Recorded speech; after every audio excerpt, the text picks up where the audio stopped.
So the truth tends to be a matter of perception, or is subjective. And that's how we go along. And sometimes things defy logic or reason. It's just that you hear what I'm telling you, especially when it comes to big powers. That's why I talked about the world order. The world order is not shaped by me. It is shaped by other people, other factors for us we have to follow.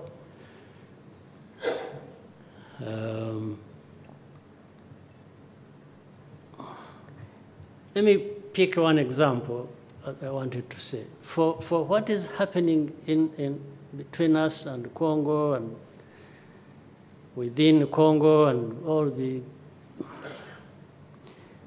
And I'm raising this because every time, wherever I go, many people I meet, same questions keep coming up. I'm just talking about my personal experience. Others may be experiencing different things. I'm asked the same questions.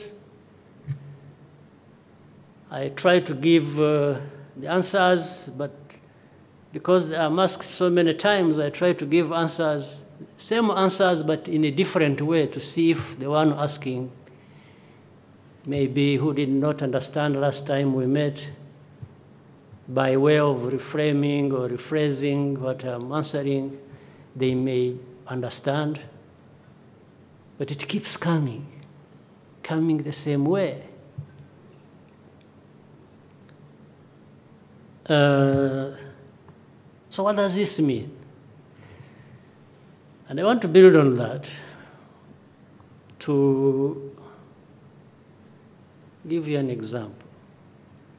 The problems between us, Rwanda and Congo, and happening in Eastern Congo, even if it involves other people.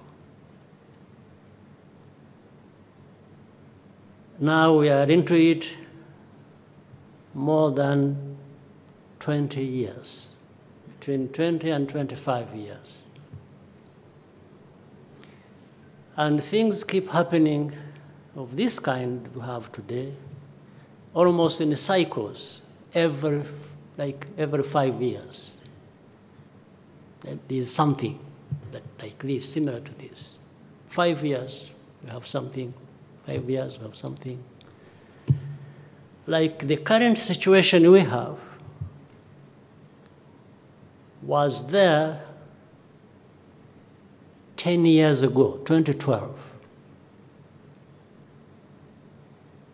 2012, we had a similar situation. Handled differently, things different, but we had a similar thing, 10 years ago. So my question here is, look at what has happened. We have had a UN peacekeeping mission in Congo. Around that, for over 20 years. So it covers 10 years before that, and then the 10 years I have just said, that mark last year, 2022. So my question is, if diplomacy and politics have no problem, as I was suspecting, as I said, why would you have tens of thousands of peacekeepers in a place for over 20 years, costing tens of billions of dollars, and it keeps going. Nobody even says, wait, Because I think I suspected, if it is politics, if it is business, if it is diplomacy, if it is, normally what I would suspect would happen is people after time, they take stock. They say, wait a minute, 5 years we are running a mission. What are we achieving? What are we achieving? What are we getting for our money? What are we getting for the lives of our peacekeepers? Normally, stock would be taken, and there you can recalibrate or do things differently the way you want. But thing just keeps roaring and roaring and roaring and roaring, irrespective of what is happening. But I thought the mission had been created to try and address some of the issues in that country, for the benefit of the country, but also for the benefit of the neighbors who are affected. But that doesn't happen. As I have told you, what happened in 2012 happens in 2022. And still we are going. We are going. So what problem are we addressing in actual fact as the international community, which Rwanda is only a very tiny part of? What do we want to achieve? Of course, there are things I cannot blame those who want to help, even if they end up helping the wrong way. I think that's our political culture here. We don't start by blaming others. I think we start by blaming ourselves. That has helped us in a way. We look at ourselves before we talk about others. So if we find mistakes, if things can be corrected, then we can go ahead and make corrections. So I don't want to blame everything on the outside, because in the end, the outsiders, whether it is in Rwanda or in DRC or anywhere, they can do only so much. Even if sometimes there is a pretense that they can actually address our problems. No, I think there are two parts to it. There are those they can help, those parts they can help address, the problems they can help fix.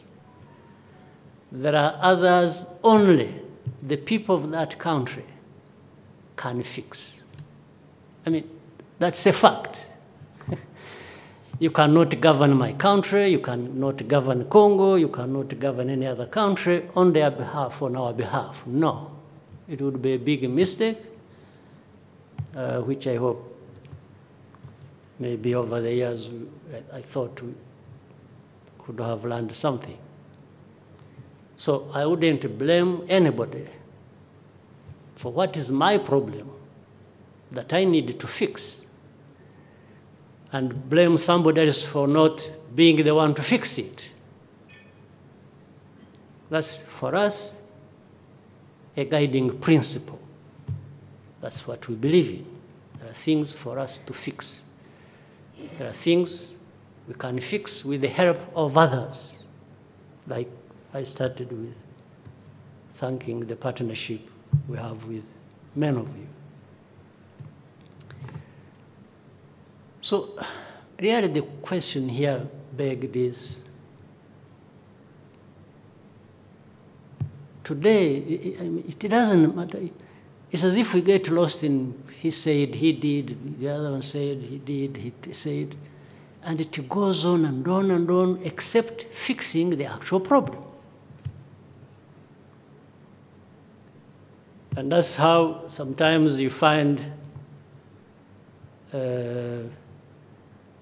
people find the easy way. The easy way to fix it is put it on somebody's back and say, no, the problem is this one. In this case, the song I have heard repeated by the leaders of Congo, and sometimes others become even sympathetic and accompany that thinking by making pronouncements that it is Rwanda. This is why I'm saying, I think in the order we have today, in diplomacy and politics, the facts, the reasoning, the logic, the evidence doesn't matter. It's dead.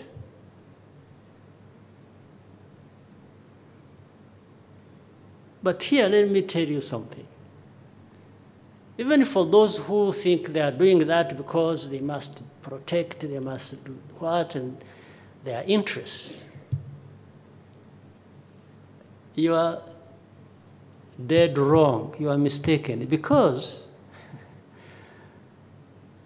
one, by continuing to do that, you encourage somebody to be unreasonable and not actually fix the problem they were supposed to fix. If you go to Kinshasa and blame Rwanda, like Kinshasa is saying, all you are doing is you are actually telling Kinshasa, you don't have to do anything. The problem is on the other side. We are going to fix that problem for you.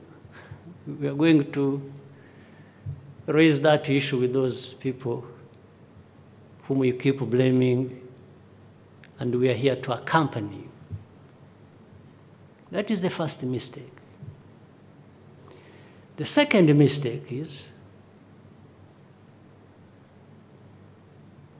when you say you are pursuing your interests, it's a way of making sure you're on good terms with this one so that you fix your interests and they are catered for. The big mistake you are making is this person has dishonored dozens of agreements he has made with the people, and you think he's going to honor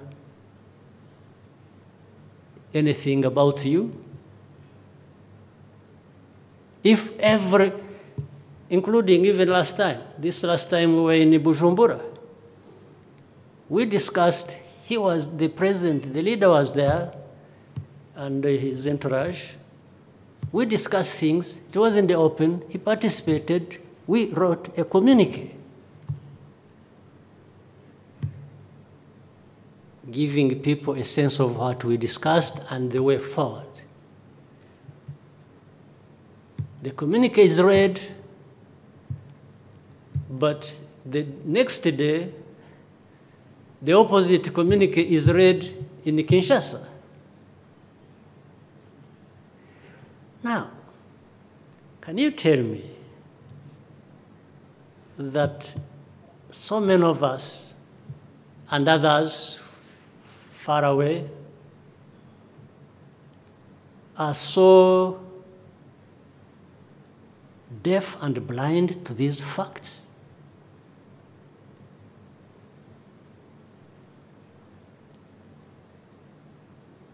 So, how do you expect to address such a problem? We have told people publicly, openly, including those leaders, that, look,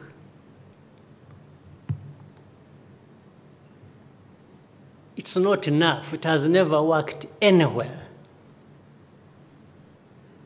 That you have problems, instead of fixing those problems or needing help to fix them, and you tell whoever is your friend to come and help to fix it, you run away from those problems and you just decide somebody somewhere else is the one to be held accountable for that. And the whole world gets fooled about it, and sometimes to the level that they make pronouncements that are not helpful. They say Rwanda has presence and activities in Eastern Congo. My answer to that has always been and continues to be, why would you think Rwanda has to be in Congo, Eastern Congo? Why? If you understand why, the way to get Rwanda out of this equation is by addressing that problem.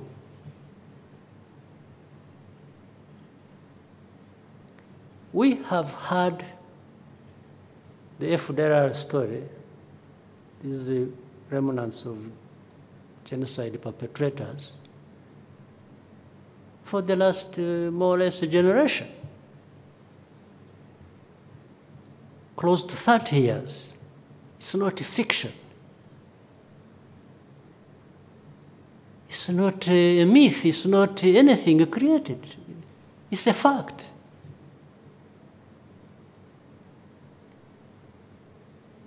So I tell people, before you even get an answer from me as to what activities we are in Congo or about or not, you have to answer me why this problem is there. Why anybody would fire artillery across our border and kill our people?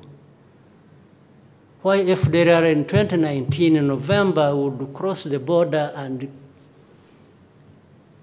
kill our people in Kinigi and elsewhere? You would have to answer me why.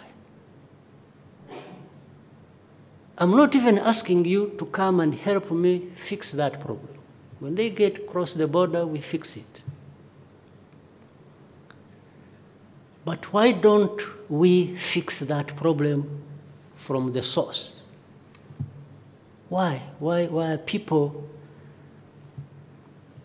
ambiguous? And it's like when the issue of FDLR comes up, when these questions are asked me, and when I'm answering, I raise issues of FDLR, it's like they want to escape. There is a story behind that maybe some of us don't understand. Does anyone in this world want to keep this FDLR story going forever? Maybe there are people who want to keep it going forever. Maybe there are people who don't even care. It's their right. I have no quarrel with those. But boy, you are joking if you think some of us, Rwandans, who know the story about them, will ever agree with you. Anyone thinking like that is just absolutely mistaken. It's about us. It's about our lives. It's about our story. It's about our history. It's about our identity. It's about our existence. And nobody in this world is the one responsible for us No, we are responsible for ourselves. There's no question about it. I keep repeating it, I say it again, because that's what it is. That's a fact. If we want to change the fact through diplomacy or through politics or through interests or through whatever, well, I can only do so much. But within my means, I will do everything that can be done to make sure that that story of FDLR and the genocide and which people play around with doesn't visit us again.